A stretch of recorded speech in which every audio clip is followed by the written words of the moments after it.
Take advantage of the day. When you get an opportunity in this game, you make a play. The playmakers on three. 1, 2, 3.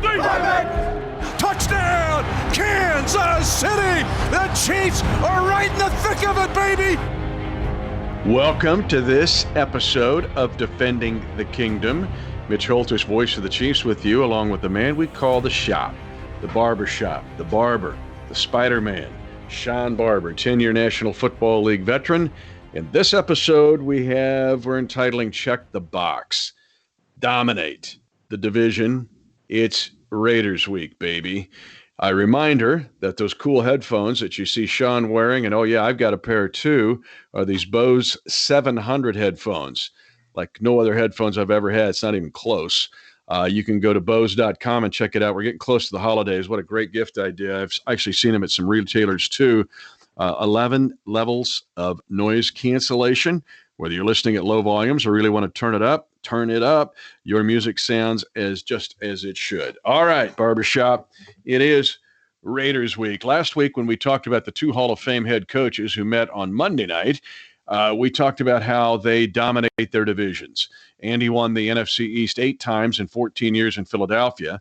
He is working on a 5th consecutive championship in the AFC West in 2020. Chiefs have never done it. You think about half a decade of winning the division, it becomes impressive. So you check the little box when you fill out those online applications. You go, what? Not all the fields are figured out.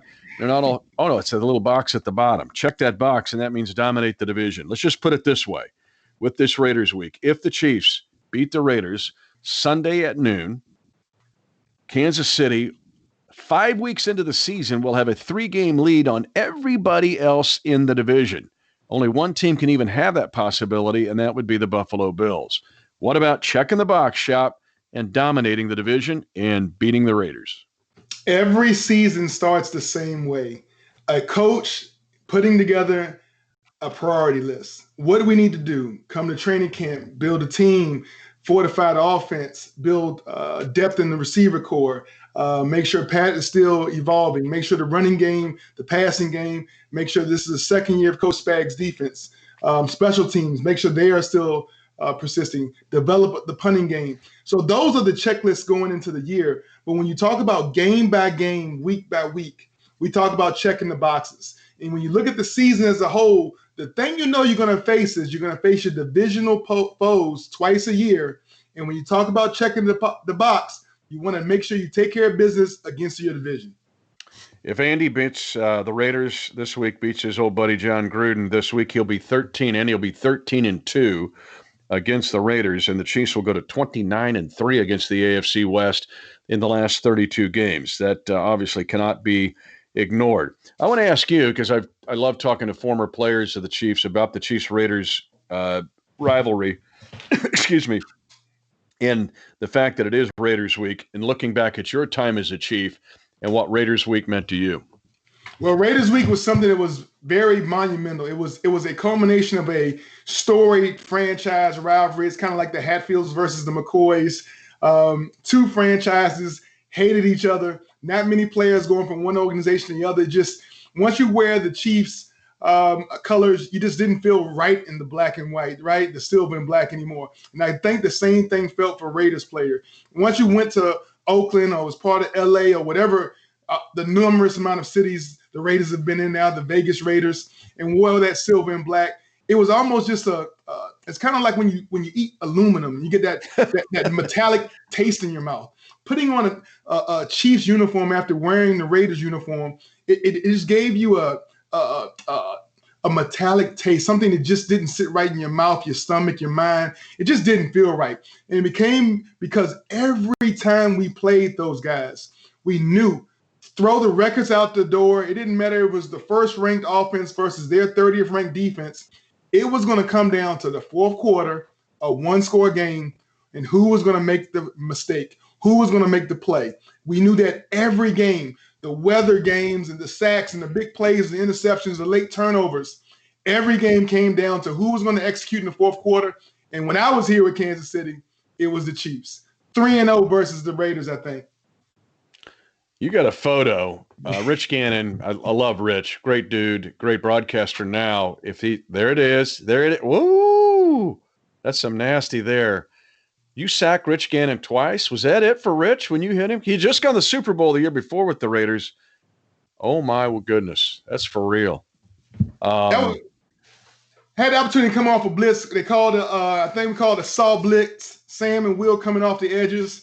Me and Fajita both went up to the line of scrimmage. He checked the possession, the protection actually to a max protection, which meant the tight end was supposed to stay in. The back was going to pick up Fajita.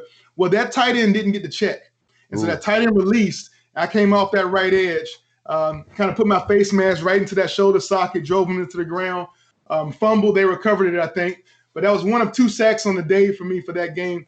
Always love to have your best games against your rivalries because you knew you was going to see those guys again. And I wanted to play my best against the best. But I think that was Rich Gannon's last pass attempt. He rehabbed his shoulder, got ready for the next season. But I think early in the preseason, he went ahead and retired. So that was, Rich Gannon, I think, set a record for most completions in the game. I think he went like 21 of 21 in the game that year they went to the Super Bowl. But he's a storied, legendary quarterback. Great guy. But hey, when you're wearing the other colors, man, and it's Raider week, everybody makes you see red, man. I think I was like a bull in a china shop. I just wanted to get to him as fast as possible and put him down for the count. Have you talked to Rich about that since then? Well, he's doing all the national media and stuff. So I've passed by him in some different meeting rooms, and I think he's still he gets that little fear of flight. He looks at me, kind of gives me a little secondary look like, man, are you that guy? And I'm like, yeah, I'm that guy. Yeah, wow. That's me, bro. So we have a good time with that. But, man, never wanted to hang my hat on ending anybody's career. We're foes and enemies on the field, but everybody understands this is the livelihood. This is how you take care of your family. So I always wanted to see guys return to the field, just not that game. And unfortunately, that was one of the last plays of his storied career. Yeah, Shop, I remember Rich being in a chapel before anybody showed up in 97. That's when they decided not to make him be the starting quarterback. If he's quarterbacking the Chiefs in 97, history might have been very different. Okay, that being said, let's jump into check the box, and that is dominate your division. Andy Reid has done that now since really the beginning of 2015, and trying to do that again. Again, if the Chiefs win this game, they'll be 5-0. Everybody else in the division, at the best, will be 2-3 under that scenario. I'm going to start now as we live in the current world of this Chiefs and Raiders rivalry. This is a quote from Mike Mayock, general manager of the Raiders, and we know is highly respected. He was on NFL Network. He's been a scout, a talent evaluator, personnel man. But his quote is this. This is his quote. This isn't something coming out of you or me or somebody from the Chiefs kingdom. This is Mike Mayock of the Raiders. The entire world is chasing the Chiefs, he said, but we're just in the same division with them. They keep getting faster and more dynamic. Now, to give Mike Mayock credit, when I look at this and studying the Raider roster, I do see a faster, more athletic team. I think Mike and Gruden are working very hard to create more talent and more speed on this roster. But when he says that the whole world's chasing the Chiefs and we're in the same division with them, then it makes it pretty clear of what we're trying to say on this Defending the Kingdom episode. And what I envision when I hear a guy say the world is chasing the Chiefs, I see a dog chasing his tail. Like, I mean, running himself ragged, trying to think he's getting somewhere and ain't getting anywhere. If you do not have Pat Mahomes leading your offense, you can't chase what the Chiefs have. It's too lofty a goal to try to achieve. You might as well try to find a way to maximize what you have in your team and your strengths. Maximize your strengths, obviously acknowledge your weaknesses. But when you play against Pat Mahomes, everybody thinks you have to go draft DBs, right? You know you're going to need 5-6 DBs. And so they've gone out and got a guy from Ohio State, the Arnett kid. He was a very highly touted. But I do think the Raiders reached a little bit. On my draft board, he wasn't the next one, and they reached a little bit for him. And I don't know if they got the return on their deposit that they expected off this young man. I think he talks a great game. He has he's a uber competitive guy. But as far as his technique and his dedication to playing the defense the way you need to play against Pat Mahomes, you have to be detailed orientated. And I think this young man, he's very athletic, but I think he gets a little bit, when I say you put your head about your skis, he gets a little bit leaning too forward and then he tumbles. And so I think he's a prime candidate for one of these McCole Hardman or Tyreek Hill double moves. The other guy they took was Amik Robertson, who was credited or at least targeted going to the Chiefs. The Chiefs took L'Jarius Sneed, his teammate from Louisiana Tech. But the other area where I want to ask you about, and while we're on this episode of Defending the Kingdom, and that is check the box, meaning win your division. In the case of Andy Reid, dominate your division, and it's Raiders week, baby. The linebacker core, they made a very strong effort, did Mike Mayock and John Gruden, to increase the speed and coverage ability of their linebackers. They drafted DBs, but they got free agent linebackers. Two guys here. Littleton, who was a stud with the Rams, who bothered the Chiefs in that Monday Night Football game a couple years ago, in that 54-51 game against the Rams, 1, 2. And Nick Kwiatkowski, who was with the Bears last year, played against the Chiefs as a Chicago Bear.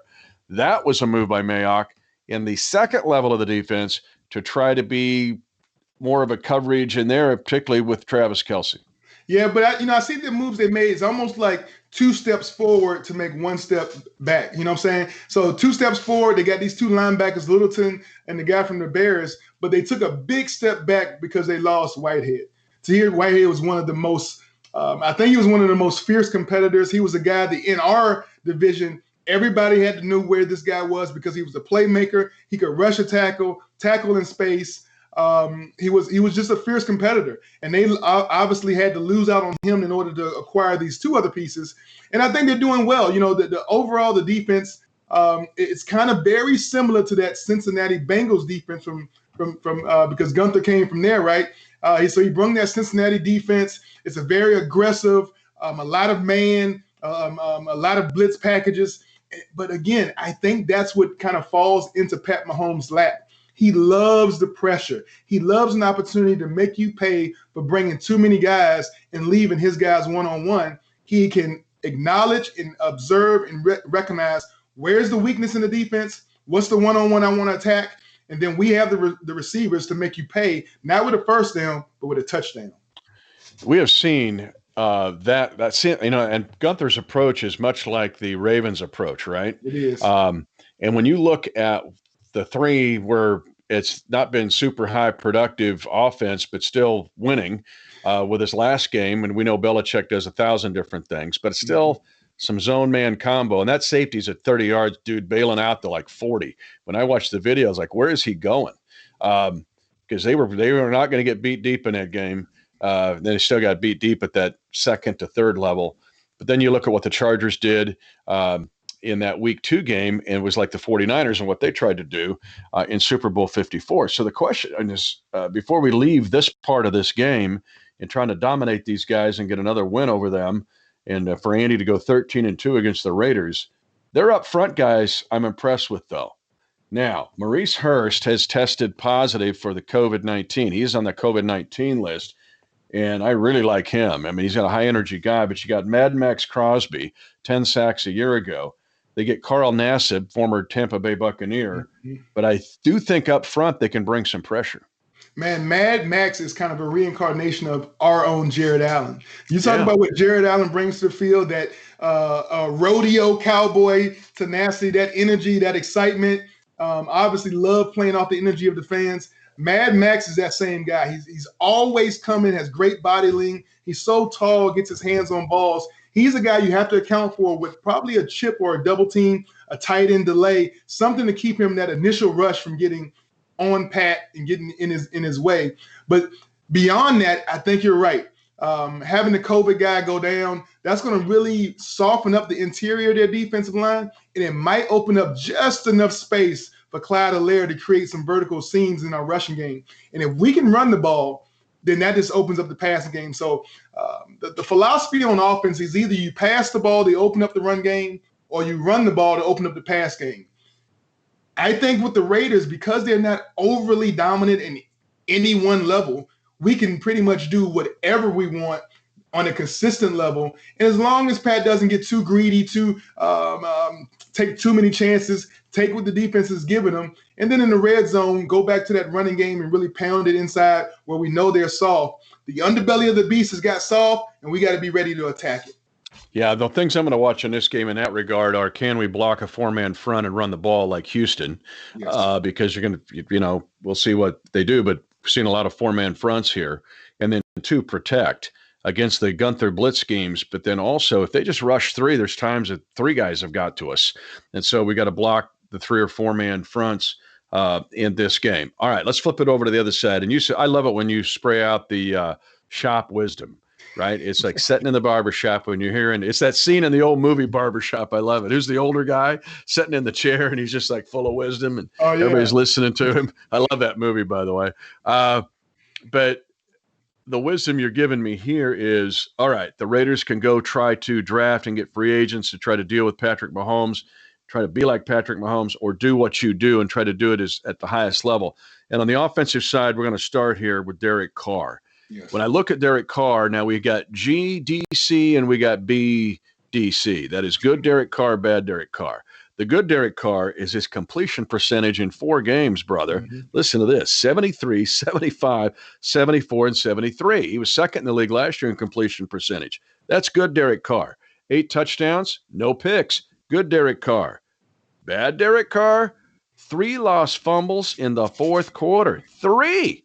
Yes. There have been 4 games. I mean, those are killers. Those are like a Phillip Rivers turnover in the fourth quarter. Yeah, and it's one of his. It's just not being aware of the moment, right? It's like an orchestra, and the tempo builds, and at the end of the performance is a great emotional crescendo, and everybody. He doesn't have that. He doesn't know how to live in the moment and understand the scenario and realize. Late in the game, when you're ahead, teams are going to slap at the ball. A turnover is worse than a sack at some point. So you got to be 2 hands on the ball the entire time, be able to move in the pocket, but create ball security. He loses focus of who's around him. So the Frank Clarks, all of our guys that be able to pass the rusher, rush the passer, when they're around him in his area, it seems like he's just not aware that the ball could be knocked out. He's almost surprised if somebody even hits the ball. And for a quarterback that is as seasoned as he is, I mean, back to 2017-18, he had that 1 year where late in the season, going into about week 15 or 16, he was in the MVP race and then got injured. 16.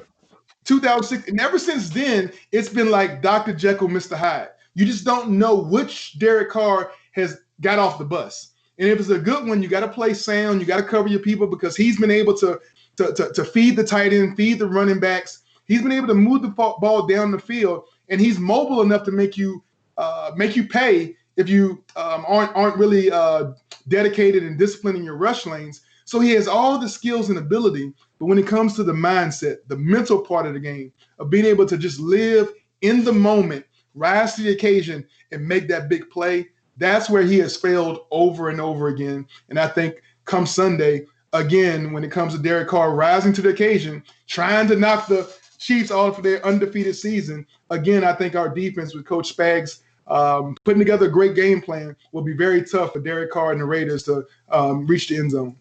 Good Derrick Carr, 144 pass attempts without an interception. So, again, he is on a pretty good streak there. The big plays, too. Everybody's waiting for the big plays. Waller's an interesting guy at tight end, although New England kind of took him out of the game. The other guy, we'll close on this one, is Josh Jacobs. He's a Raider, but I like his game. Kid grew up in Tulsa, was under-recruited, then Alabama swooped him in late.